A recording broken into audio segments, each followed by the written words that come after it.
Vous semblez oublier en effet, mes amis, que vous n'êtes que des salariés. C'est-à-dire les êtres les plus vulnérables du monde capitaliste. Des chômeurs en puissance.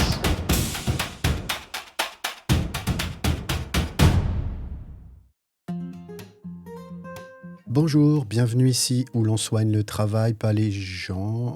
Enfin, aujourd'hui, on va faire une petite exception. Parce qu'on va parler de la prise en charge de la souffrance psychique, celle dont l'origine semble, en première intention, liée au travail.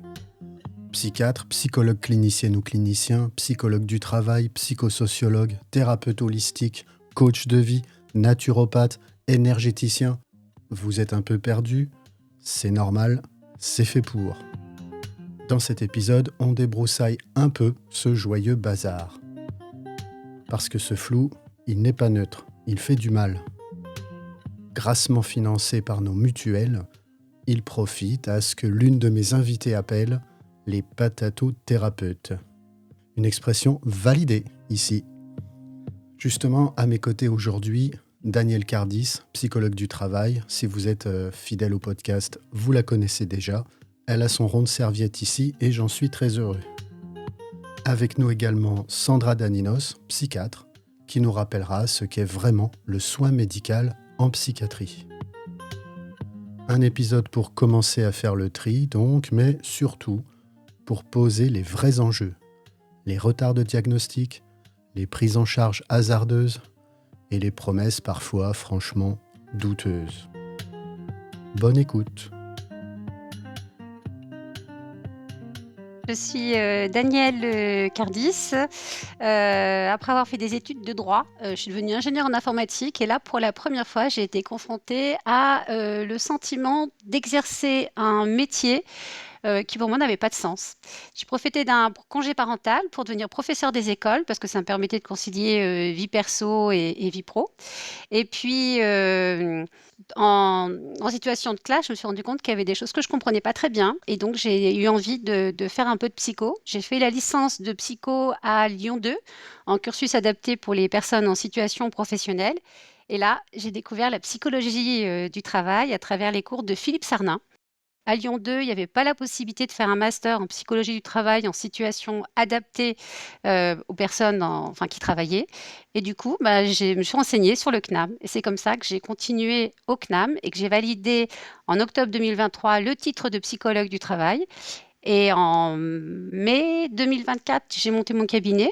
Aujourd'hui, j'exerce 2 types d'activités. Je donne des consultations individuelles en souffrance au travail. Je suis spécialisée en souffrance au travail en consultation individuelle, donc je ne fais pas la reconversion professionnelle, je ne fais pas les bilans de compétences et je fais des interventions sur des collectifs de travail, le plus souvent en binôme.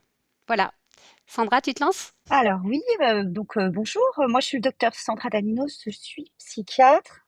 J'ai d'abord exercé comme, praticien hospitalier à l'hôpital psychiatrique, et puis, depuis 4-5 ans, je suis psychiatre, libérale, sur, 2 villes, dans l'Oise et à Vincennes, en région parisienne. Merci. Dans cette présentation que vous venez de faire chacune d'entre vous, on voit bien déjà qu'il y a les termes de psychologue, de psychiatre, psychologue du travail. Tout ça sont des termes qu'aujourd'hui on a vraiment besoin de clarifier parce que le public il est un petit peu perdu. En tout cas, des témoignages que moi je reçois au milieu de toutes ces dénominations. Le ou la psychologue clinicien du travail, le psychiatre, la psychiatre, le ou la psychologue du travail, le ou la psychothérapeute, le psychosociologue, la psychogénéalogiste, le coach de vie, le praticien en hypnose ericksonienne. Tout ça, c'est des termes qui se mélangent un peu dans l'esprit des gens et on finit par plus savoir où on habite. Ce que je vous propose, c'est qu'on prenne un instant pour remettre tout ça à plat et on va tenter de rappeler un petit peu le cadre. Psychologue, clinicien ou clinicienne, qu'est-ce que c'est? Un psychologue clinicien, il a un master, donc c'est un bac+5 avec, une mention, psychologie clinique ou psychopathologie, ça dépend un petit peu, des facs. Le psychiatre, c'est avant tout un médecin. Donc on fait des études de médecine. Au total, ça fait 10 ans. 6 ans de tronc commun et ensuite il y a 4 ans de spécialité. Le psychiatre, donc il va poser un diagnostic psychiatrique, Et il faut savoir aussi que le diagnostic d'une pathologie psychiatrique, c'est un diagnostic d'élimination. Ça veut dire que le premier rôle du psychiatre, c'est d'éliminer les causes du corps, les causes somatiques concernant les problématiques et les symptômes. Donc c'est pour ça qu'il faut avoir les deux casquettes, c'est-à-dire le rôle, on va dire, du médecin qui va voir si, par exemple, un problème à la thyroïde, ça peut expliquer certains symptômes. Donc, il va poser le diagnostic, il va initier un traitement en fonction des différentes contre-indications, des autres maladies du corps que peut avoir le patient. Il va aussi faire des arrêts de travail, des accidents du travail, il va remplir le dossier MDPH, voilà. Alors ça, c'est pour le côté médical pur et dur. Et puis, le psychiatre, il est aussi psychothérapeute. Actuellement, tous mes confrères psychiatres ne font pas forcément de la psychothérapie parce que nous ne sommes pas beaucoup et que donc du coup, comme on a quand même une spécialité, une expertise par rapport à poser un diagnostic, s'assurer que c'est bien un diagnostic psychiatrique et suivre l'évolution au niveau des traitements, on va pas forcément tous faire de la psychothérapie. Alors moi, je suis tout mélangé là parce que j'ai quelqu'un à côté de chez moi là qui est psychothérapeute, c'est marqué sur sa plaque, mais qui est pas psychiatre. Alors on peut être psychothérapeute et pas psychiatre. Pour les autres psychologues, il est possible de devenir psychothérapeute, mais dans ce cas-là, il faut faire des stages ou une formation complémentaire. Voilà. Et ensuite, on fait une demande auprès de l'ARS pour avoir le titre de psychothérapeute. Mais à part les psychologues cliniciens, à la sortie de la formation, les autres psychologues ne sont pas psychothérapeutes. Que ce soit psychologie du développement, que ce soit psychologie du travail, on est au clair avec ça. Qu'est-ce qui est un titre? Qu'est-ce qui n'est pas un titre? Qu'est-ce qui relève du champ de la santé? Qu'est-ce qui relève pas du champ de la santé? C'est quand même un petit peu compliqué. On voit apparaître des termes et des diplômes professionnels de psychosociologues qui ont une valeur, qui ont une importance, mais certains d'entre eux cumulent ça avec un numéro RPPS, c'est-à-dire une inscription au registre des professionnels de santé, au registre partagé des professionnels de santé. On voit apparaître sur les murs des villes, au niveau des plaques qui sont accrochées devant les entrées, tout un tas de termes en psycho quelque chose. Le psychogénéalogiste, qui est une pseudo-science, qui n'a absolument rien à voir avec la psychologie ou la psychiatrie ou la sociologie.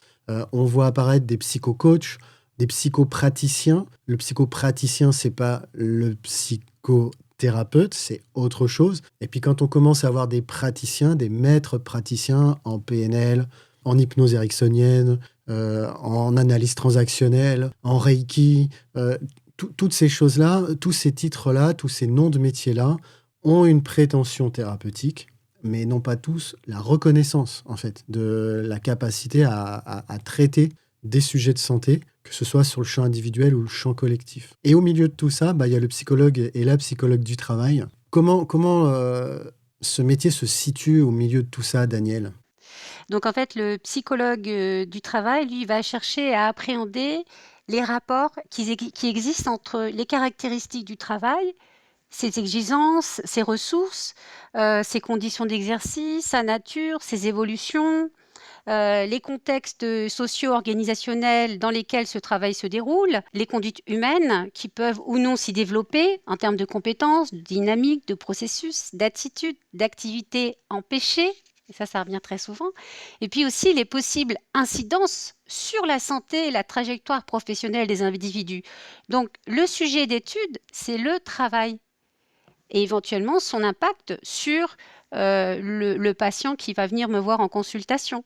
Mais on va bien parler du travail. On va décortiquer son activité. Qu'est-ce qui se passe? Est-ce que je résume bien si je dis le point de départ du psychologue du travail, donc c'est le travail et l'activité, comme tu viens de le dire, et le point de départ, même si les frontières ne sont pas toujours très nettes, le point de départ de la psychiatre, c'est plutôt le symptôme, au sens comment ça s'exprime chez la personne. Effectivement, au niveau du psychiatre, on va partir de la personne, du symptôme.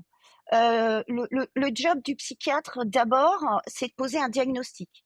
Est-ce qu'il y a quelque chose, une pathologie, une maladie, une dépression, quelque chose qui fait qu'il est mal? Ensuite, il va évaluer s'il y a nécessité d'un traitement, plus ou moins d'un arrêt de travail, d'une hospitalisation, d'un accident de travail. Moi, dans mon travail en libéral, quand le patient vient pour un contexte professionnel, j'évalue aussi la connaissance un peu de ses droits en tant que salarié. Et puis le truc le plus important quand même que moi je vois, je vous dirais même à 80%, alors peut-être que c'est biaisé au niveau du cabinet, hein, c'est absolument pas une étude clinique, mais c'est l'axe de la réactivation des traumatismes anciens. Ça, c'est vraiment fondamental parce que il faut évaluer si la situation dans laquelle il est au travail, dans cette souffrance au travail, ça a créé trauma, ou alors est-ce qu'il a des traumas anciens qui couvaient, qui ne parlaient pas, et se retrouver dans un contexte de souffrance au travail, il y a une réactivation de ces traumatismes anciens, puisque les traumatismes, c'est un peu complexe. Et donc, du coup, même si c'est pas dans la même sphère, en tout cas la même cause qui a causé les traumas, dans un contexte de souffrance au travail, ça réactive. Et là, on va se déprimer. Et d'où le fait que le patient soit mal. Voilà, en gros, la prise en charge en psychiatrie. En fait, moi, je vais pas sur le soin. Je dirais qu'en fait, le travail, alors que je fais ça au cabinet, en consultation individuelle, ça va être d'amener les sujets à comprendre ce qui se passe dans leur situation de travail et ce qui se joue au travail pour qu'ils les mettent dans cet état-là. Donc, je ne suis pas du tout sur... Eux, quand ils vont m'évoquer leurs symptômes au début, je vais les rassurer. Je dis oui, ça, c'est les symptômes du burn-out. Mais je ne vais pas travailler sur les symptômes, si vous voulez, en tant que tels. Ce n'est pas ça mon sujet. En revanche, je vais leur demander de me parler de leur activité. Alors, c'est pas simple, hein, parce qu'ils ont tendance à être beaucoup dans le descriptif et de me parler des tâches. Mais moi, je veux pas la tâche, je veux l'activité. Parfois, je pars sur la situation qui a été étudiée par Yves Clou, qui est le brancardier, qui va parler aux patients, qui va... Voilà, donc je leur donne une situation et je leur indique ce que je cherche dans leur travail, parce que c'est vraiment pas quelque chose qu'ils ont l'habitude de faire. Et le problème, il est souvent là, c'est qu'en fait, on ne parle pas du travail, notamment dans les entreprises. Donc, je vais les amener à parler du travail, mais ça peut être, racontez-moi la dernière réunion que vous avez eue. Qu'est-ce qui se passe pendant la réunion? Et finalement, on se rend compte que pendant la réunion, tout le monde est sur son ordinateur et tout le monde fait autre chose que suivre la réunion. Que dans un premier temps, il me dit, bah voilà, de telle heure à telle heure, j'ai ma réunion. D'accord, mais alors qu'est-ce qui se passe réellement? Et qu'est-ce que ça fait? Et qu'est-ce que ça a comme incidence pour vous? En termes de valeur, en termes de, par exemple, vous êtes dans un service public, la mission de service public, quelque part, il y a un engagement, et comment cet engagement, il peut rester intact dans un contexte pareil? Finalement, on a quand même aussi, quand on étudie la psychologie du travail, on accumule un certain nombre d'outils qui servent à faire ça. On pourrait citer l'instruction au sosie, hein. Moi, j'y pensais en t'écoutant. C'est une méthode que moi, j'utilise beaucoup, même si je l'ai un petit peu bricolée à ma façon, mais qui permet justement de faire émerger ce qui est vraiment important dans le travail. Et c'est étrange, mais c'est jamais la tâche, en fait, hein. C'est jamais Non. le prescrit. Non, mais Jamais non. personne m'a dit, moi, ce qui est important, c'est de couper du bois. Non, je suis payé pour couper du bois. Ce qui est important, c'est de choisir la bonne lame de scie, de l'agresser correctement, d'avoir des bonnes relations avec mes collègues. Ça, c'est important, et les gens nous expliquent pourquoi. Et ça renvoie à un champ théorique qui, du coup, n'est pas un champ théorique médical, qui est le champ théorique de la théorie de l'activité, hein. Je veux pas citer Vygotsky d'ores et déjà, mais c'est quand même ce que j'ai en tête. Tu peux nous en dire un peu plus, peut-être, sur tout ce champ conceptuel qu'on mobilise? Pour comprendre l'activité avec le sujet, on va aller chercher déjà la place du travail vivant. Quelle place ce travail vivant a dans l'organisation? Est-ce qu'il est encore possible avec tout ce qui relève de la normalisation et cette mise en place de ces multiples procédures qui tendent à étouffer ce travail vivant? Les différents types de reconnaissance, la reconnaissance de la hiérarchie, la reconnaissance des pairs et la possibilité pour le sujet de se reconnaître lui-même dans son travail. Autrement dit, d'éprouver la satisfaction de faire un travail de qualité. Les transformations organisationnelles, les fusions, les diffusions, les changements de service, tout ça, ça a un impact. C'est complètement banalisé, mais ça a un impact parce qu'au niveau de l'équipe, il y a des nouvelles personnes qui vont arriver, donc il va falloir les former, tout ça. Mais en fait, il y a un discours qui banalise tout ça. Donc il faut aller chercher dans toute cette transformation de l'activité, en quoi sur un plan psychique, ça leur demande de mobiliser beaucoup plus d'énergie. Parce que dans un premier temps, ils ne la voient pas. Et du fait de certaines interprétations, ils sont beaucoup dans la culpabilité. Donc c'est ça que ce travail va chercher à mettre en lumière. Les finalités réelles du travail, pas en opposition aux finalités affichées, hein, ce conflit pouvant, enfin cet écart pouvant être à l'origine d'un conflit éthique pour le sujet qui travaille. Le travail inutile, devoir faire, et puis alors devoir défaire, alors qu'on avait prévenu, notamment la hiérarchie, que ce qu'on nous demandait de faire n'était pas forcément adapté, parce que la décision a été prise sans prise en compte du travail réel. Et ça, quand on a commencé à aller chercher sur le travail réel avec le patient, mais justement, on va mesurer l'écart entre l'injonction qui a été faite et les possibilités qui sont réelles, la place du collectif de travail, la possibilité ou pas de compter sur ce collectif de travail, il existe, il n'existe pas. Sandrine Caroli, elle a déterminé les conditions pour qu'il y ait ce collectif de travail, et c'est pas si simple. On se rend compte qu'en fait, on parle de collectif de travail, mais ça n'est pas un vrai collectif de travail, c'est plus une équipe. Les empêchements de l'activité, ça, c'est quelque chose, c'est un point clé dans les consultations. La hiérarchie, l'officielle et l'officieuse, notamment dans les collectivités territoriales, on a la hiérarchie des élus et puis on a la hiérarchie administrative. Et parfois, certains agents sont amenés à devoir cacher à chacune des hiérarchies qu'ils travaillent aussi pour l'autre, au risque évidemment de s'épuiser. Et puis, ce qui est très intéressant, moi je trouve, c'est d'aller chercher du côté des stratégies défensives. C'est-à-dire que je leur demande, mais comment ça se passe, comment réagissent les gens, etc. Et après, on va discuter, voilà, quand l'individu souffre, qu'est-ce qu'il a tendance à faire? Il cherche à se protéger. Et dans le travail, il y a deux types de stratégies. Il y a les stratégies individuelles et les stratégies collectives, qu'on appelle aussi stratégies métiers. Et ça leur permet aussi de prendre de la distance par rapport à ce qui se joue au niveau interindividuel. Moi, je trouve ça très intéressant ce que tu dis, Daniel, parce que je dirais que de ce que je vois, moi, au niveau du cabinet, il va y avoir deux profils de patients. Et notamment un profil que je vois moi beaucoup plus, parce que là, les difficultés au travail et la souffrance va cristalliser une problématique ancienne. Tout ce que tu as dit, on va dire que c'est déjà extrêmement violent sur une personne qui n'a pas trop de problématiques ou de nous ce qu'on appelle de fragilité psychique. Et ça va être d'autant plus dévastateur lorsque le patient a des fragilités psychiques pour X raisons. C'est-à-dire des traumas, des choses difficiles dans sa vie, affectives, amicales.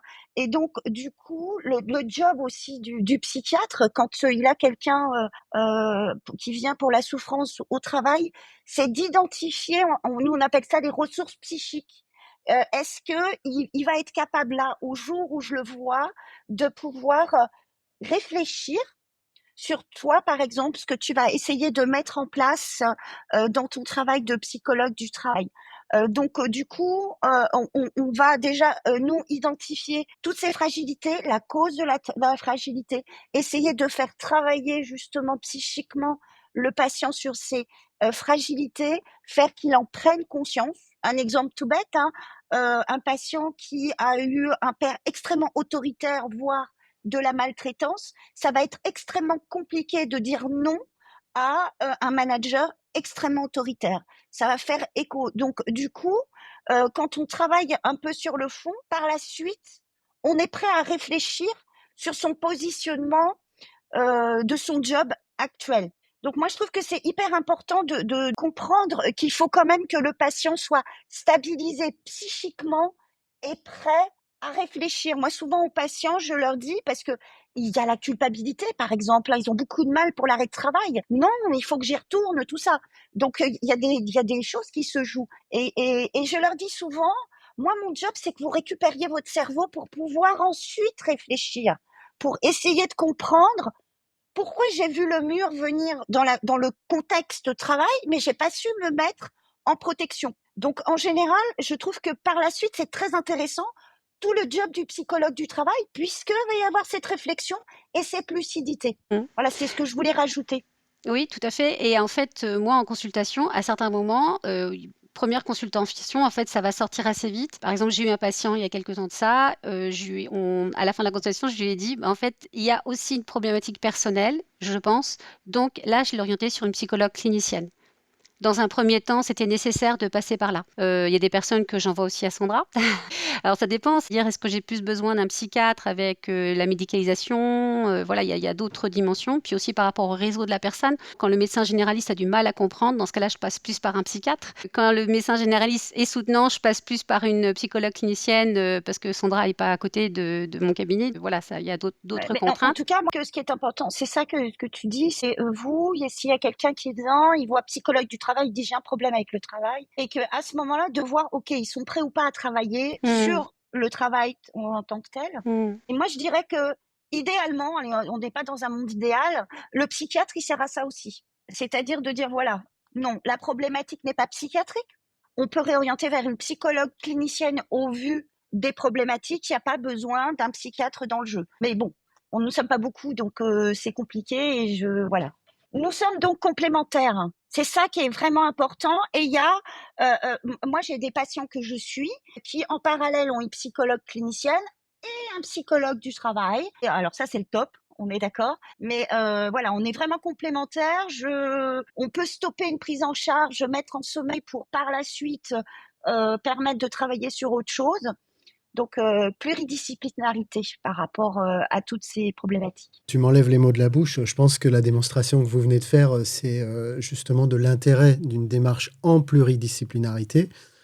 C'est pour ça qu'il faut aussi être très très clair sur qui fait quoi, qui a quel périmètre, qui a quelles compétences, qui mobilise quel cadre théorique. J'ai du mal, moi, à envisager un psychologue du travail qui ne connaisse rien au monde de l'entreprise, à l'organisation des entreprises et des structures publiques également, ou qui ne connaissent rien aux théories d'organisation du travail qui sont aujourd'hui déployées un petit peu partout. Je pense qu'il faut que chacun se positionne, parce que pour qu'il y ait pluridisciplinarité, il faut qu'il y ait des disciplines. Et pour qu'il y ait des disciplines, il faut qu'il y ait une forme de clarté par rapport à ça, dans l'énoncé du métier, dans le cursus qui mène à un diplôme. Et ce que j'aurais peut-être voulu rajouter pour que ça soit encore un petit peu plus compliqué ce qu'on raconte, c'est la dimension collective aussi de l'intervention du psychologue du travail que je pense, moi, ne pas retrouver dans l'intervention du médecin psychiatre, encore que je peux me tromper.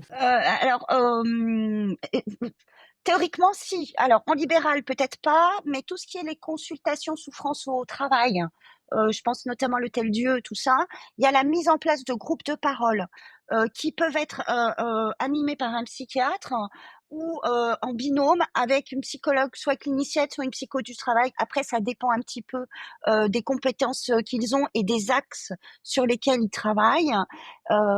Donc, oui. Après, par rapport au réseau, donc l'approche pluridisciplinaire par rapport à la souffrance au travail, Marie Peset en parle très très bien dans le podcast qu'elle a fait avec toi, elle le met en avant. Moi, ce que je constate sur le terrain, c'est que on a du mal à travailler les uns avec les autres.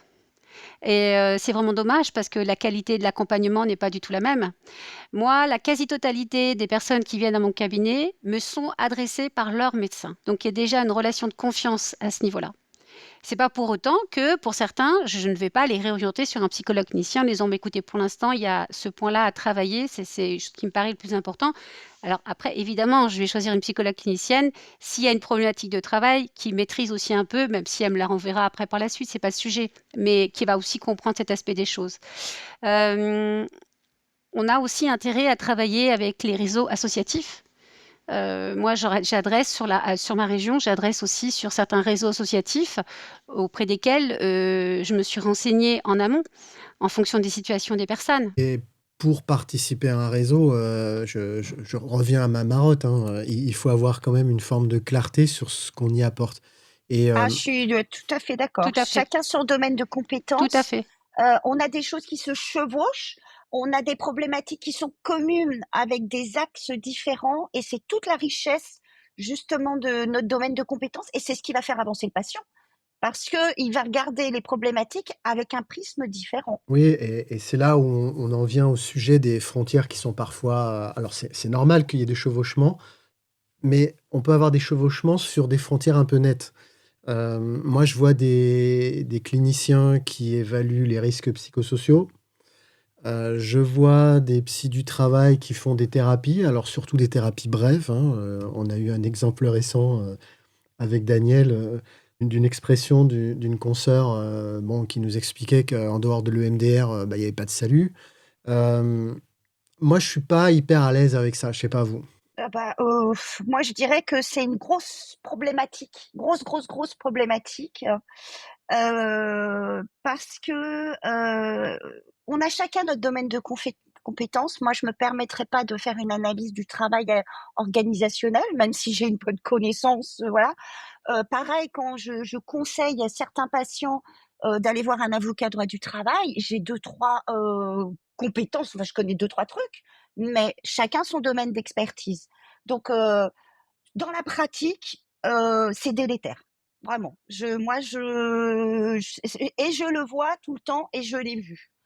C'est-à-dire que le MDR en ce moment est hyper tendance. Effectivement, c'est hyper à la mode.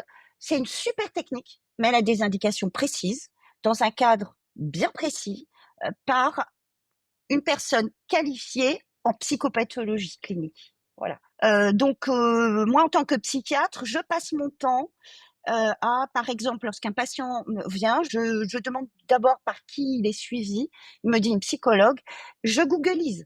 Je googleise, j'évalue. Alors, je ne connais pas tout le monde, hein, mais en tout cas, par rapport à son domaine de compétences, si c'est adapté. C'est mon rôle. Je suis tenue déontologiquement à l'information loyale et de l'informer par rapport aux moyens de soins. Voilà. Alors moi, je suis psychologue du travail. En tant que telle, j'ai le titre de psychologue du travail qui est un titre qui est protégé. Pour autant, mon métier, c'est psychologue du travail. Et donc, je ne pratique pas des approches, des méthodes qui sont celles du champ du psychologue clinicien. Parce que au-delà d'une formation sur un outil, il y a une expertise qu'on développe. Et pour ça, pour être vraiment bon, j'ai envie de dire, il faut avoir une certaine expérience. Et je ne peux pas être bonne en psychologie du travail, enfin en tout cas au moins l'aspirer, et en même temps développer d'autres pratiques qui ne relèvent pas de mon champ de compétences. J'aurais le sentiment de me perdre.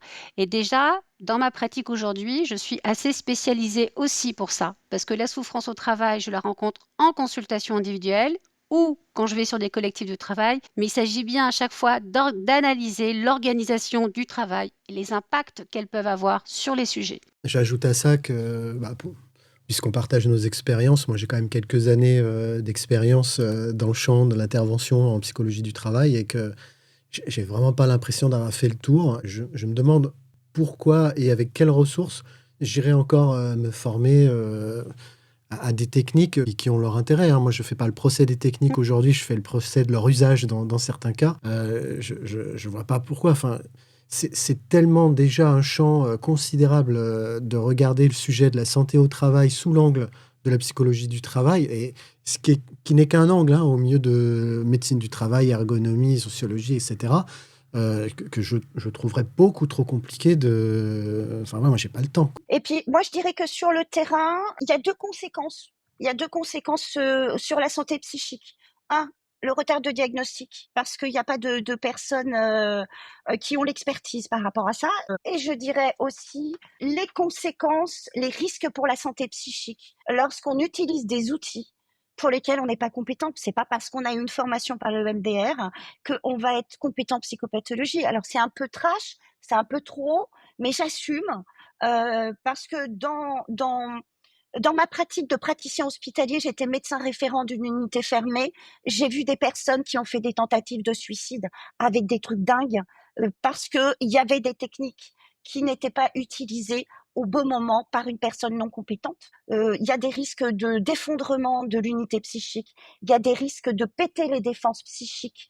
Et donc, du coup, lorsqu'il y a des défenses psychiques, elles sont là pour protéger le psychisme, notamment dans des traumas. Et ça, c'est extrêmement délétère. Et donc, il faut être formé à ça. Donc, ça, c'est les risques vraiment importants. Il y a des risques d'emprise psychique sur des personnes qui sont vulnérables à un instant T.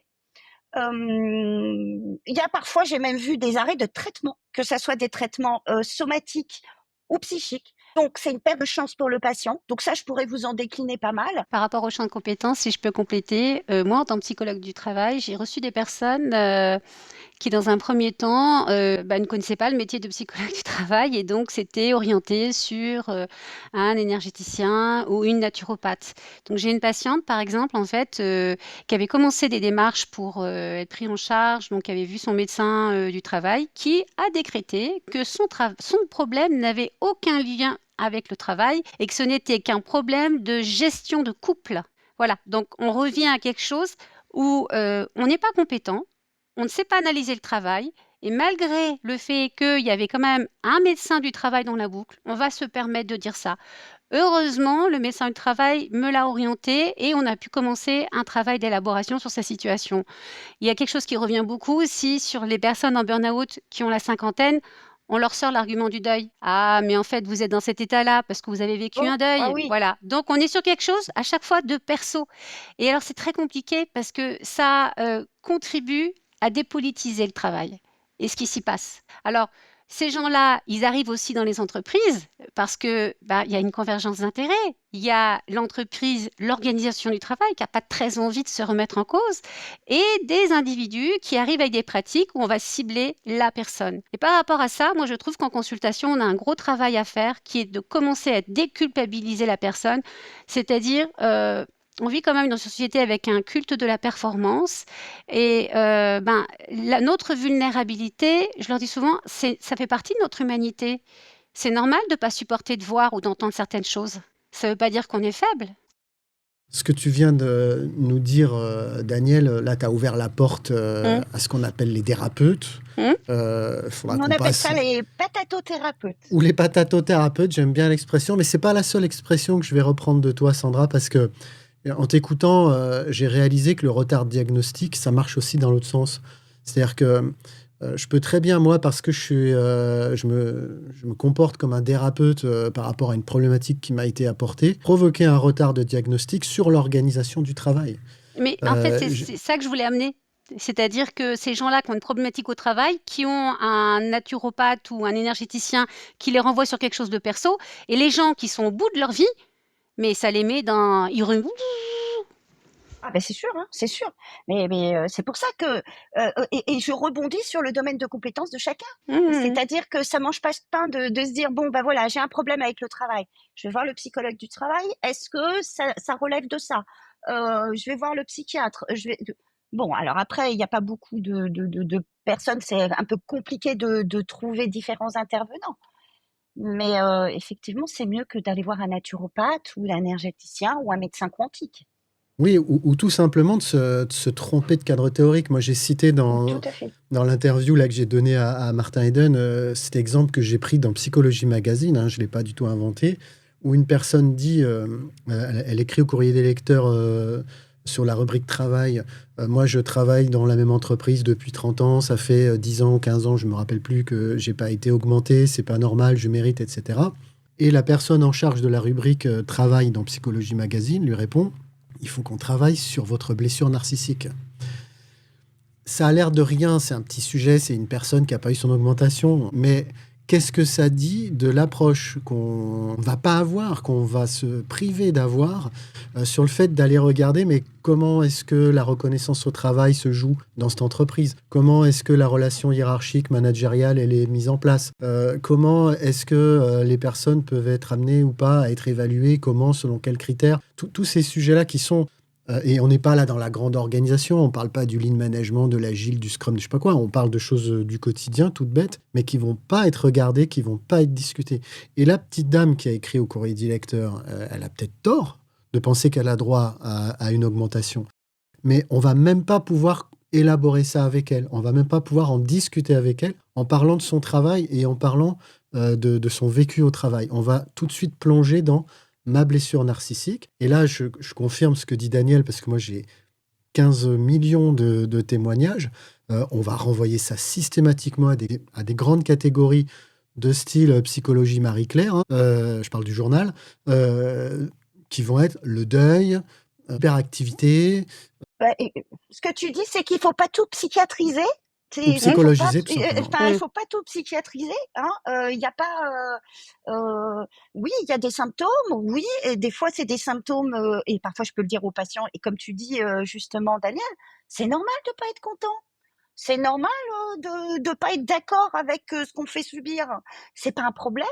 Tout doit être lissé normalement. Enfin, on a une société où tout doit être lissé. Donc, ne pas pathologiser tout, effectivement. Et justement, en travaillant et en comprenant, alors ça, c'est votre domaine, les organisations complexes, tout ça, on va avoir le patient va avoir une sorte de lucidité et il fera son choix en son âme et conscience. Je reste ou je pars ou j'évolue ou je ne sais quoi. Mais ne pathologisons pas tout.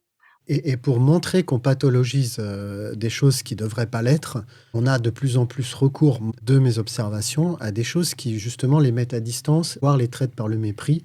Je vous dis ça parce que ce matin même, j'étais avec un client, je le salue s'il nous écoute, qui m'a raconté comment le plan QVT, RPS, machin truc, s'est traduit, et je vous jure que c'est vrai, en yoga du rire. Oh. Donc, c'est pour moi une forme de pathologisation parce que on dit à la personne, si tu vas pas bien quelque part, c'est que tu n'es même plus capable de rire, quoi. Tu n'es même plus capable de t'amuser, de prendre de la distance par rapport aux choses.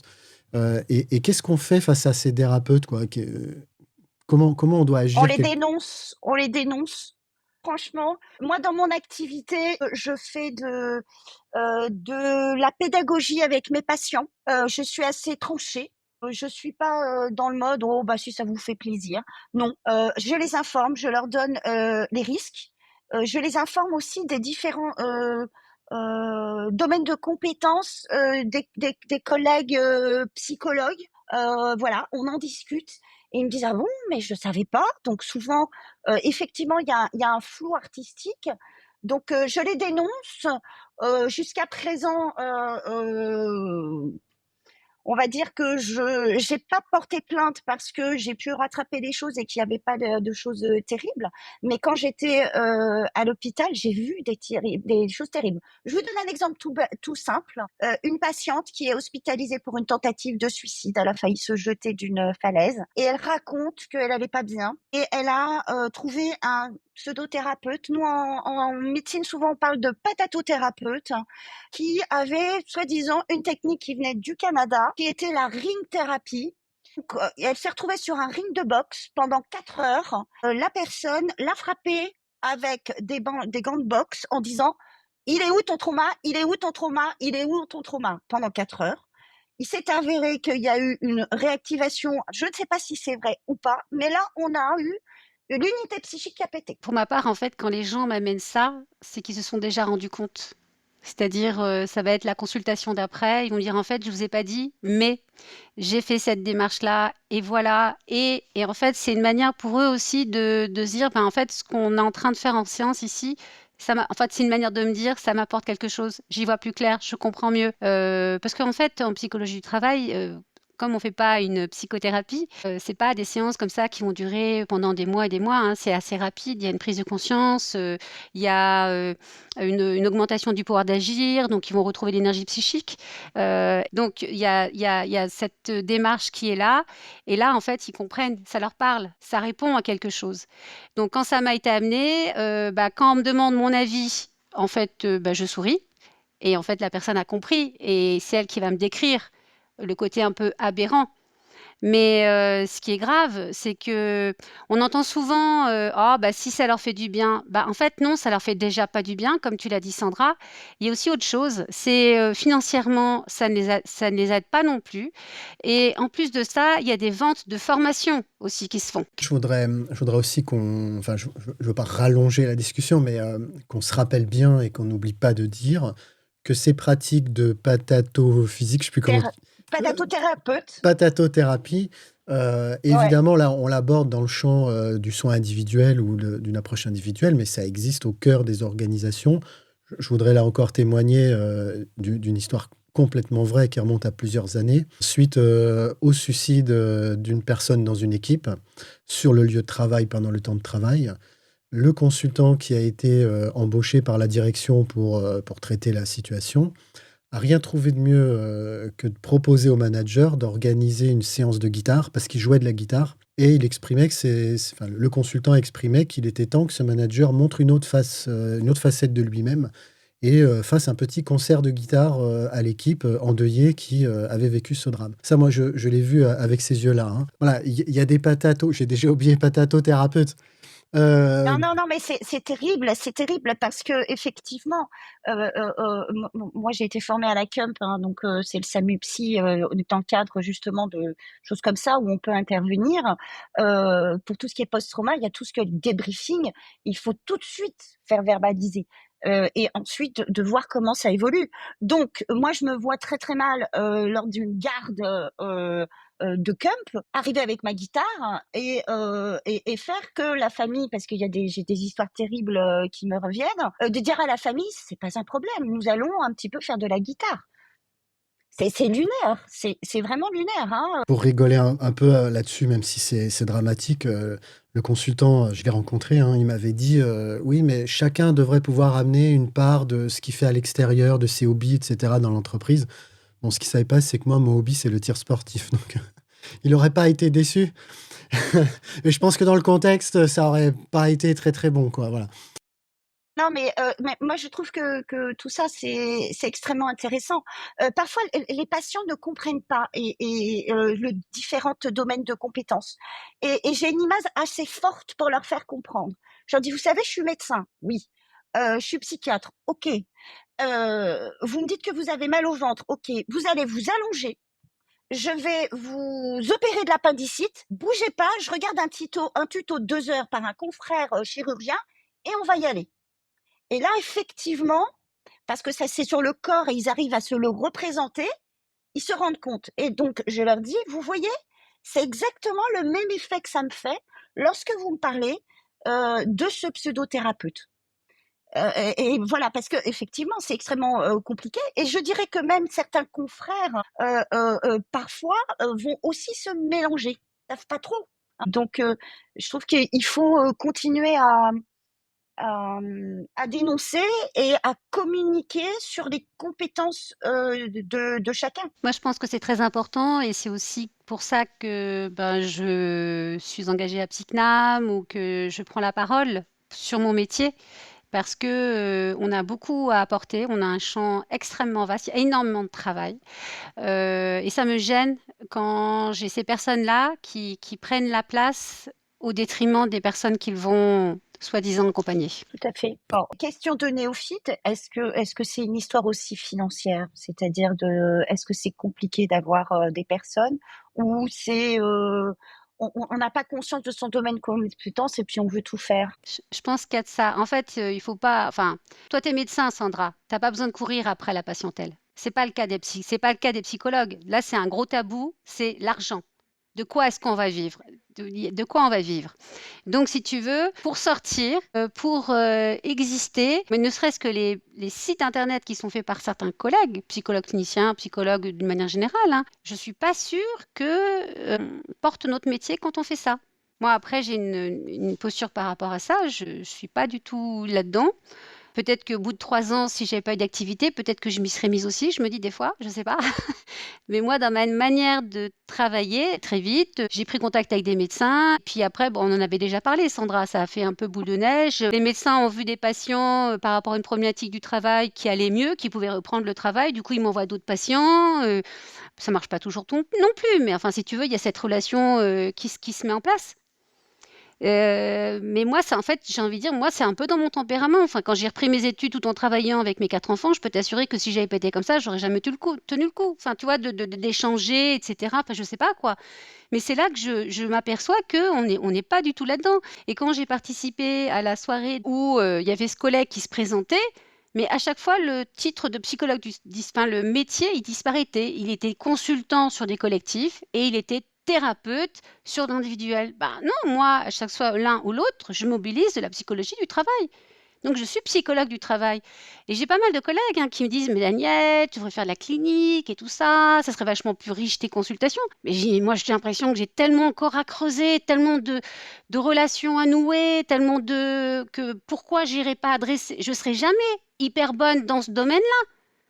Même si enfin, tu vois? Alors, il y en a qui ont 2 masters, donc OK, on se paye, il y a pas de souci par rapport à ça. Mais donc dans ce cas-là, bah, je vais réorienter. Alors après, on me dit: «Oui, mais ça fait plusieurs professionnels et cetera». Bah et alors? Oui, oui, oui, bah oui, je suis incapable d'opérer, donc je Oui, réoriente. non, il faut pas opérer Sandra. Non, On l'a j'éviterai. déjà dit: «Sandra, tu d'opérer». À la fin de tous les podcasts du Psy du travail, il y a la question rituelle. Est-ce que vous auriez ou est-ce que tu aurais, pour les jours qui viennent, une idée saugrenue à nous faire ruminer? Alors je vais parler de mon idée saugrenue, mais avant je vais, soulager Sandra. Pour le premier podcast que j'ai fait avec Bertrand, j'avais oublié l'idée saugrenue et donc ils m'ont mis une pression pas possible pour que je sorte mon idée saugrenue le jour de l'enregistrement. Mais voilà. Mais on t'a fait un rituel quantique et il est sorti tout de suite, hein, donc on peut le refaire là. Alors, moi, mon idée saugrenue, ça serait qu'avec Sandra, on monte, une école de formation, et on invente une méthode qui serait, la méthode rebond.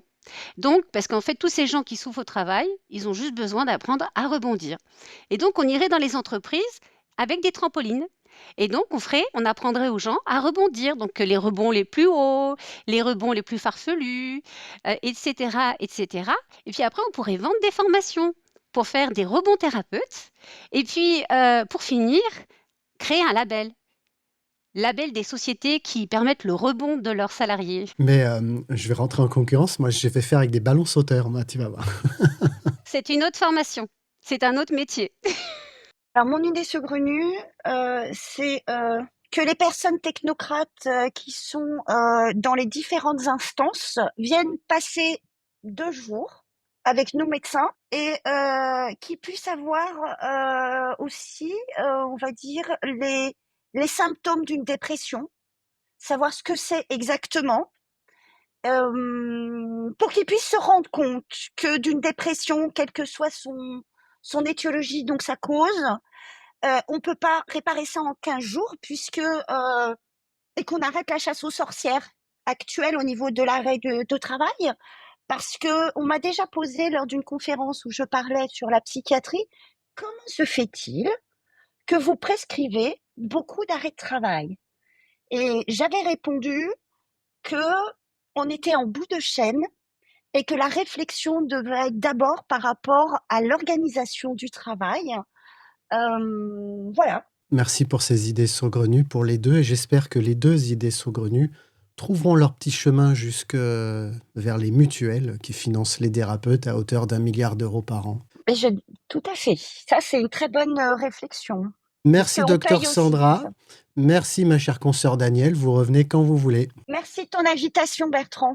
Merci Au revoir, Bertrand. Daniel. Merci Sandra, au revoir.